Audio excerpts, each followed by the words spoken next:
हर हर महादेव। हार्दिक स्वागत करती हूँ आप लोग का अपने चैनल पे। आज बताने वाली हूँ गुप्त नवरात्रि किस दिन लग रहा है, माघ के महीने में, जनवरी के महीने में, और किस कब ख़त्म होगी गाय। तो ये सब के बारे में मैं डिटेल से बताने वाली हूँ, और पूजा वगैरह कैसे करें और माता रानी का कृपा प्राप्त हो, गुप्त तरीके से कैसे पूजा गई, सबके बारे में डिटेल से बताने वाली हूँ। तो प्लीज़ मेरे चैनल बने रहे, मेरे चैनल सब्सक्राइब, वीडियो को लाइक कर दे। चलिए शुरू करती हूँ। गुप्त नवरात्रि साल भर में चार नवरात्रि आती है, जो कि दो प्रगट नवरात्रि बोली जाती है, दो गुप्त नवरात्रि बोली जाती है। जो माघ के महीने में गुप्त नवरात्रि आती है उसे गुप्त नवरात्रि कहते हैं, और जो आषाढ़ के महीने में नवरात्रि आती है उसे भी गुप्त नवरात्रि कहते हैं। और जो शारदीय नवरात्रि कुंवार में आती है उसे प्रगट नवरात्रि, चैत्र वाली और कुंवार वाली नवरात्रि को प्रगट नवरात्रि कहते हैं। तो इस साल माघ के महीने में कब लग रहा है, पहले मैं आप लोग को बता दूं।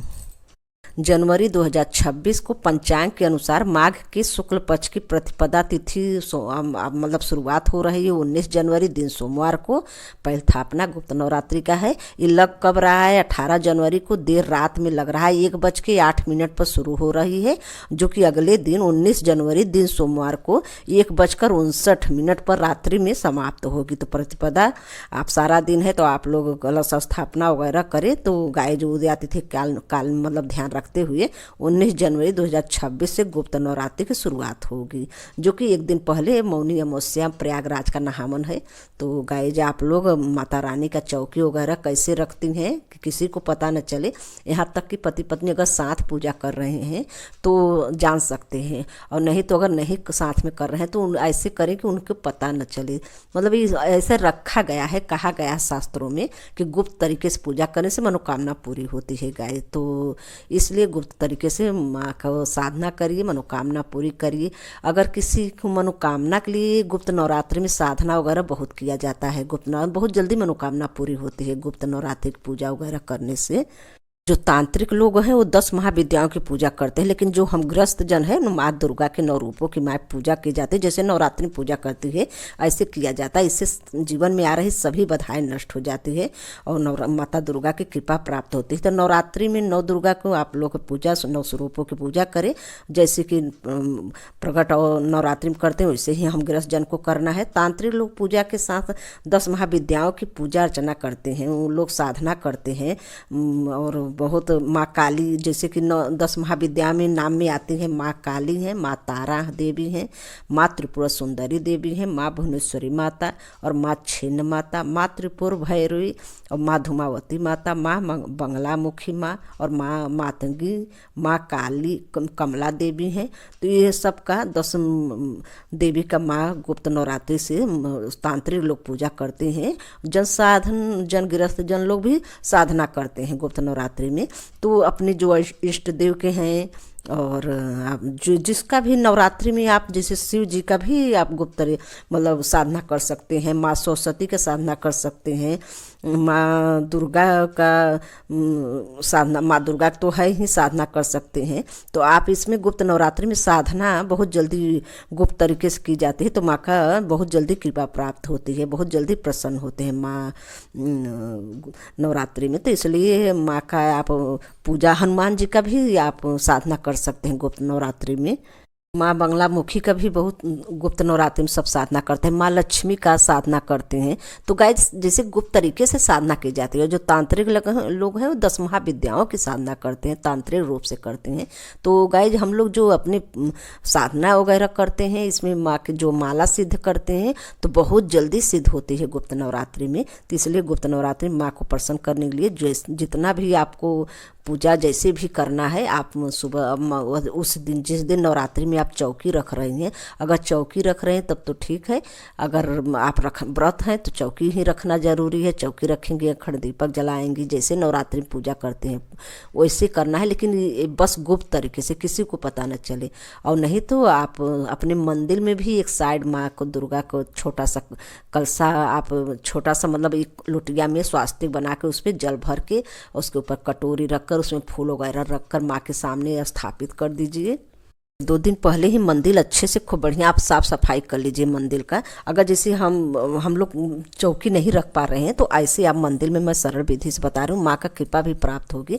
तो आप एक लोटिया मतलब स्वास्तिक बना लीजिए।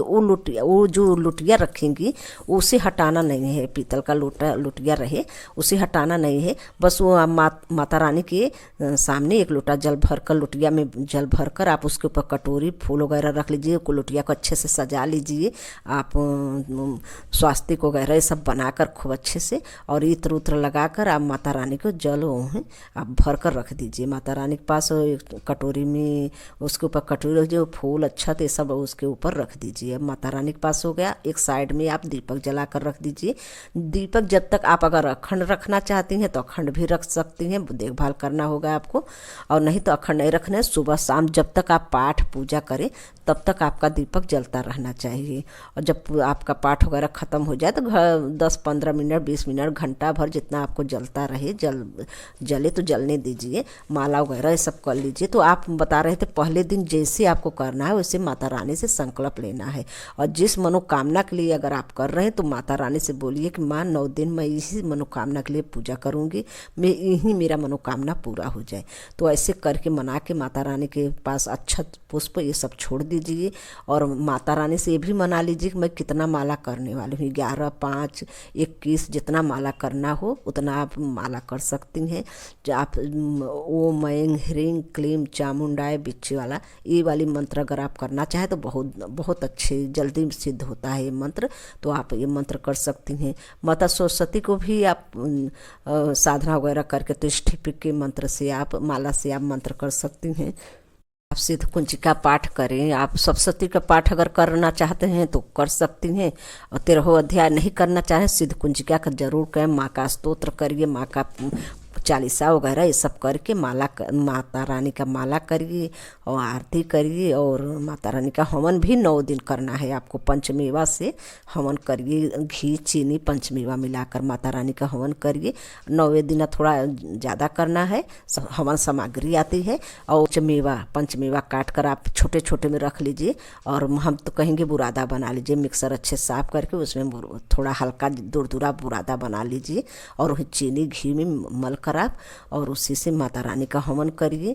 और 9 दिन आप ऐसे माता रानी की कृपा प्राप्त करेगा। जो सुबह सवेरे दीप, शाम को भी आप कहीं भी गई हैं फिर भी, जैसे ऑफिस वगैरह अगर जा रही हैं तो ऑफिस वगैरह जा रहे हैं चाहे घर पे हैं, अगर आप मंदिर में कर रहे हैं तो शाम को भी आप जो लोटिया का जल रहे हैं वैसे रखे रहने दीजिए। फिर केवल दीपक ही आपको अच्छे से साफ सफाई करके शाम को माता रानी को भोग लगाइए। और भोग लगाने के बाद आप आरती कीजिए। आरती करके माला गाना वगैरह जो भी आप धीरे धीरे गा सकती हैं। अपने परिवार में मतलब आसपास का कोई आ जाए तो उससे नहीं बताना है कि मैं मुगल नवरात्रि पूजा कर रही हूँ, नहीं बताना है, क्योंकि बताएंगे तो आपको फल नहीं मिलेगा। क्योंकि गुप्त तरीके से पूजा की जाती है ना। तो जो मोबाइल अब फैल गया यूट्यूब से सब बता रहे हैं तो मतलब कि गुप्त नवरात्रि है। पहले सब कोई नहीं बताता था, बस गुप्त तरीके से अपने अपने घर में सब गुप्त तरीके से पूजा करते थे। यहाँ तक कि अपने परिवार में अगर न जान सके तो कोई किसी को नहीं बताना है। और गाय जैसे हवन वगैरह कर लीजिए। फिर दोपहर में अगर आप भोग माता रानी को जरूर भोग लगाइए। माता सिंघाड़ा आप रख लीजिए, उसे भून कर रख लीजिए पहले से ही।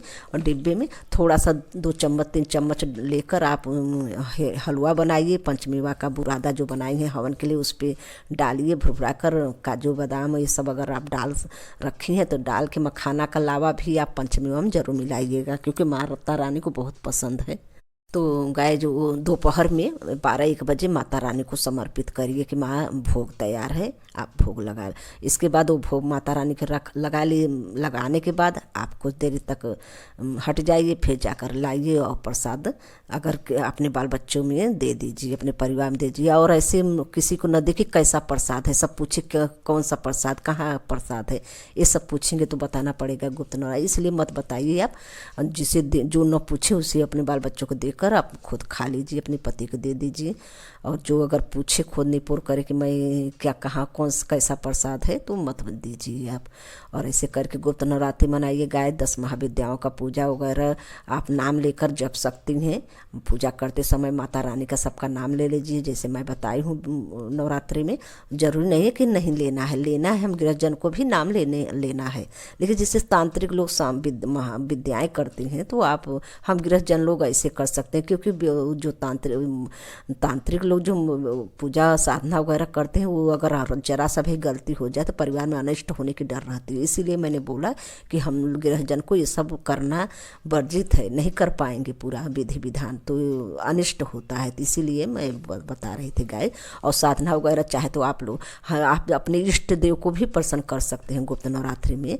गुप्त नवरात्रि में अपने इष्ट देव के साधना करें, जैसे कि उनका कृपा प्राप्त हो तो कर सकते हैं। जैसे हनुमान जी का, शिव जी का, माता पार्वती का और सरस्वती माता का। बसंत पंचमी आ रहा है गाय, तो उस पर भी आप माता सरस्वती की साधना वगैरह कर सकते हैं। माँ सरस्वती की कृपा बहुत मान्य रखती है। अगर आपके माता लक्ष्मी धन भंडार भरती हैं तो माता सरस्वती विद्या ज्ञान बुद्धि देती है, तभी आगे विकास होता है। नहीं ज्ञान है तो धन आपके पास है, नहीं उपयोग कर पाएंगे अच्छे से, तो इससे नहीं लाभ होता। इसीलिए और माँ जो काली हैं, माँ पार्वती, माता रानी की कृपा तो कहा गया है माता सरस्वती को मनाइए तो बुद्धि विद्या ज्ञान परिवार में बनता है। माता लक्ष्मी को मनाइए तो अन्न धन भंडार बनता है।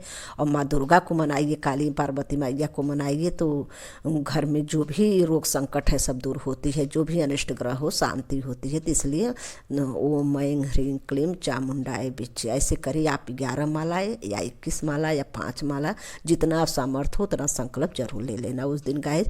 और आगे मैं बताती रहूँगी, 9 दिन वीडियो बनाती रहूँगी, क्योंकि बहुत बड़ा वीडियो हो जाता है, कोई नहीं देखता। तो रखती हूँ। हर हर महादेव, धन्यवाद।